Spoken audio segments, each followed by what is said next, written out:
Update India TV, हर खबर सच्चाई की ओर।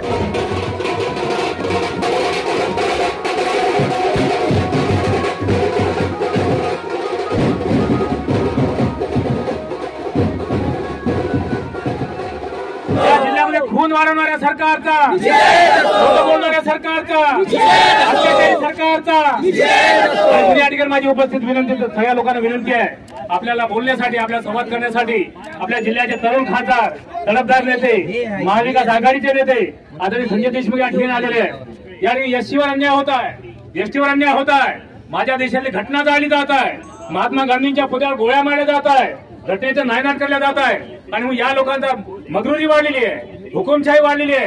संजय देशमुख आपल्याला सांगेन, आपल्याला या ठिकाणी कार्यक्रम घेताना कुठल्याही माणसावर दडपण आणून त्यांच्या जागेमध्ये कार्यक्रम घेतात, दडपशाही करतात, नगरपंचायतने केलेले कामं कॅन्सल करतात आणि अशा प्रकारची दडपशाही, अशा प्रकारे हुकुमशाही नष्ट करायची असेल तर या महाविकास आघाडीने जी बाब अत्यंत गांभीर्याने घेतली पाहिजे। अशा प्रकारे आपल्या सगळ्यांना विनंती करतो, सगळ्यांवर होणारे अन्याय आपल्याला दूर करायचे असेल तर भारतीय राज्यघटना आपण जगवली पाहिजे।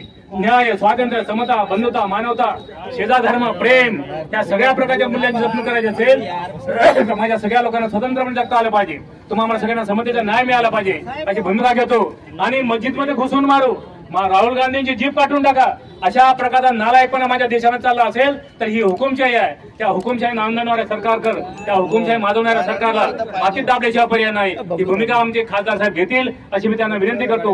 महिला आहे, पुरुष आहे, एससी आहे, एसटी आहे, बीजे आहे, एनटी आहे, शेतकरी आहे, शेतमजूर आहे, न्यायाधीश मारले गेलेले आहे, माझे पत्रकार मारले जात आहे, यंत्रणेचा गैरवापर करताय, या सगळ्या प्रकारच्या अस्तित्वाखाली यंत्रणेचा गैरवापर होऊ नये म्हणून हा मोर्चा काढलेला आहे। शेतकरी वारंवार ओरडतो की आम्हाला भाव द्या, आम्हाला भीक नको, तो मात्र पैसे मिळत नाही, विम्याचे पैसे मिळत नाही, संजय भाऊ विहिरीचे 10,000 रुपये हे लोक घेतात, घरकुलाचे पैसे घेत आहे। अशा प्रकारच्या भ्रष्टाचाराला आळा घालायचा असेल तर महाविकास आघाडीच्या सोबत आपण सगळेजण राहावे। त्या महाविकास आघाडीचे नेते आदरणीय संजय देशमुख, ऍडव्होकेट प्रफुल्लजी मानकर, प्रदीप पुणे, संजय तेलंगे आणि सगळी मंडळी या ठिकाणी आहे। आमच्या जिल्हा काँग्रेसचे अध्यक्ष सुद्धा या ठिकाणी संजय बोबडे आलेले आहे, आपण सगळ्यांनी या ठिकाणी उपस्थित दर्शवली। मी आपल्या सगळ्यांच्या वतीने, साहेब राळेगाव हे अतिशय चांगलं गाव आहे, आपल्या खासदारकीच्या मध्ये सुद्धा हे सगळे लोक दाबून भिडले होते, सगळे पुरुष बाहेरच होते, महिला सांगत होत्या बाबा घरी येत जा, त्यांना भीती होती बाबा त्या पक्षात जाणार नाही, या पक्षात जाणार नाही। तर या सगळ्यांची इच्छा ही होती की संजय देशमुखांच्या ईशापेक्षा सुद्धा हा जो खतरनाक नरेंद्र मोदी आहे ना त्यांना खतम करणं गरजेचं होतं आणि म्हणून संजय देशमुख साहेबांनी 24 तास मेहनत घेतली, तुमच्या सगळ्यांसोबत हातात हात म्हणून काम करण्याचे प्रयत्न केले। तुम्ही सुद्धा 25,000चं लीड मात्र या ठिकाणी मतदारसंघात दिलं। अशाच प्रकारे विधानसभेमध्ये सुद्धा येणाऱ्या सगळ्या इलेक्शनमध्ये आपण आघाडीसोबत राहावं, महाविकास आघाडीसोबत राहावं। नरेंद्र मोदी हारलेले आहे, आता सभागृहामध्ये 11 डाव पाणी पितात आणि म्हणजे संजय देशमुखांनी एक भूमिका घेतली की माझ्या जिल्ह्यामध्ये जी गुंडगिरी वाढलेली आहे, बदमाशी वाढलेली आहे, खून वाढलेले आहे, ही शंका व्यक्त केल्याबरोबर दुसऱ्या दिवशी एसपीची एका झटक्यात बदली झाली। आपण त्यांना टाळ्या वाजून स्वागत करा आमच्या संजय देशमुखांचं। आणि मग ह्या प्रकारचा एक बाणेदार माणूस, तडफदार माणूस, क्रांतीवीर माणूस आमच्या सोबत आहे। मी त्यांना विनंती करतो की आपण आम्हाला मार्गदर्शन करावं आणि लोकशाही जगवण्यासाठी आपण याचा आटोक्यात प्रयत्न करावा ही विनंती करतो। जागेचे पट्टे सांगले ऐकतो आपल्याला आजच्या या शेतकरी मोर्चासाठी या ठिकाणी उपस्थित असलेले आपल्या सर्वांचे परिचित आदरणीय फुरके सर, प्रफुल्ल भाऊ मानकर, शिवसेना, काँग्रेस, राष्ट्रवादीचे सर्व तालुका प्रमुख, शहर प्रमुख, सर्व कार्यकर्ते, या ठिकाणी उपस्थित असलेले आमचे सर्व शेतकरी बांधव, व्यापारी बांधव, बंधू आणि भगिनींनो, आज या ठिकाणी हा जो मोर्चा आहे या सरकारला जाग आणण्यासाठी या मोर्चाचं आयोजन आपण राळेगाव मध्ये केलेलं आहे। मित्रो, कापसाला भाव नाही, सोयाबीनला भाव नाही, प्रचंड बेरोजगारी वाढलेली आहे, तरुणांना काम नाही, छोट्या व्यापाऱ्यांना मदत मिळत नाही, अशा प्रकारची अनास्था गेल्या 5 वर्षापासून जे असलेले हे सरकार, जे युतीचं सरकार आहे, या युती सरकारला धडा शिकवण्यासाठी या मोर्चाचं आयोजन करण्यात आलेलं आहे।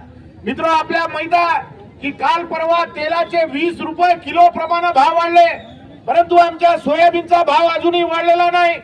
आजच्या सोयाबीनची खरेदीचा काही प्रारंभ झाला नाही। शेतकऱ्याचं सोयाबीन खरेदी गेलं पाहिजे, या सरकारला या ठिकाणी धडा शिकवण्यासाठी या मोर्चाचं प्रचंड मोठ्या प्रमाणात शेतकरी बांधव आलेले आहे।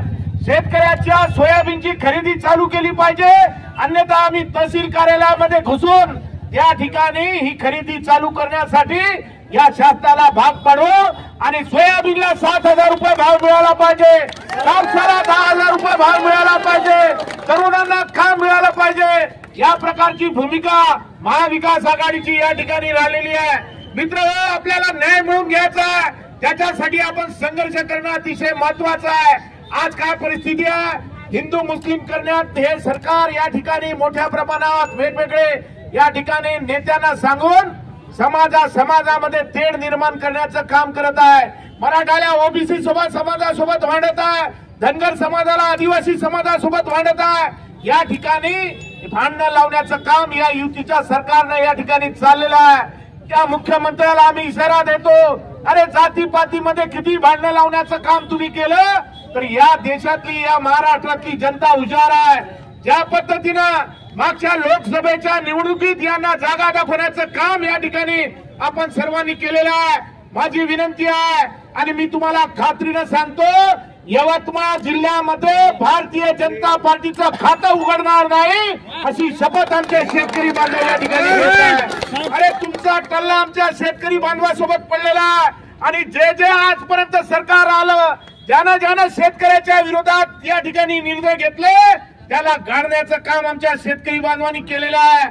आणि तुमची आता वेळ आलेली आहे. या ठिकाणी कापसाला आणि सोयाबीनला या ठिकाणी भाव मिळाला पाहिजे आणि जे आमचे पट्टे आहे या गावातील लोकांना जे काही पट्ट्याचं काम आहे, काळजी करू नका, 2 महिन्यानंतर आपलं सरकार येणार आहे आणि सरकार आल्याबरोबर राळेगावच्या प्रत्येक आदिवासी बांधवाला असो, कोणत्याही समाजाच्या बांधवाला असो, त्या ठिकाणी पट्टे देण्याचं काम आम्ही आमच्या माध्यमातून या ठिकाणी करू.